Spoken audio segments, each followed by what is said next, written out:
Hi friends, welcome to அம்மாஸ் world channel. இன்னைக்கு நம்ம சுவையான சக்கரவள்ளி கிழங்கு ஹல்வா எப்படி செய்யலாம்னு பார்ப்போம் வாங்க. அதுக்கு சக்கரவள்ளி கிழங்க மண்ணு போகிற மாதிரி நல்லா அலசி எடுத்து ஆவியில் வேக வைக்கணும். ஒரு இட்லி பானையில் வச்சுட்டு ஒரு 10 நிமிஷம் கழித்து இப்படி தொட்டு பார்த்தோம்னா கொஞ்சம் நசுங்கிற அளவுக்கு இருந்தால் வெந்ததுன்னு அர்த்தம்.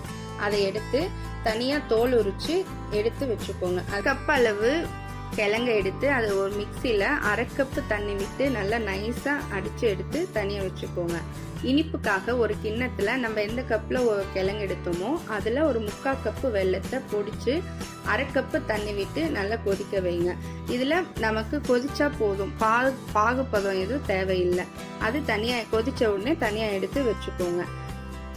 அப்புறம் அல்வா செய்கிறதுக்கு ஒரு அடிகனமான வானிலையே எடுத்துக்கோங்க. அதில் ஒரு 2 டேபிள் ஸ்பூன் நெய் விட்டுக்கோங்க. உங்களுக்கு எவ்வளோ தேவையோ அவ்வளோ விட்டுக்கோங்க. அப்புறம் முந்திரி திராட்சை 10 போட்டு நல்லா பொரிச்சு எண்ணெயில் நல்லா வறுத்த பிறகு நம்ம ஏற்கனவே அரைச்சி வச்சுருந்த விழுதை அதில் ஆட் பண்ணி நல்லா கிளறிட்டே இருங்க. அதில் ஒரு 1/2 டம்ளர் தண்ணி விட்டு கூட கிளறிக்கோங்க. அப்புறம் ஏற்கனவே ரெடி பண்ணி வச்சுருந்த வெள்ளை கரைசலை அதில் சேர்த்திக்கோங்க. நல்ல சிம்லேயே வச்சு நல்லா கிண்டிகிட்டே இருக்கணும். அடிப்பிடிக்காத மாதிரி கிளறிட்டே இருங்க. சக்கரவள்ளி கிழங்கு அதிக சத்துக்களை கொண்டது. இதை நம்ம அடிக்கடி உணவில் எடுத்துக்கிட்டோம்னா மலச்சிக்கல் பிரச்சனையை நீக்க உதவும். இதை குழந்தைகளும் பெரியவங்களும் தாராளமாக உணவில் வாரத்துக்கு 2 முறையாவது எடுத்துக்கலாம்.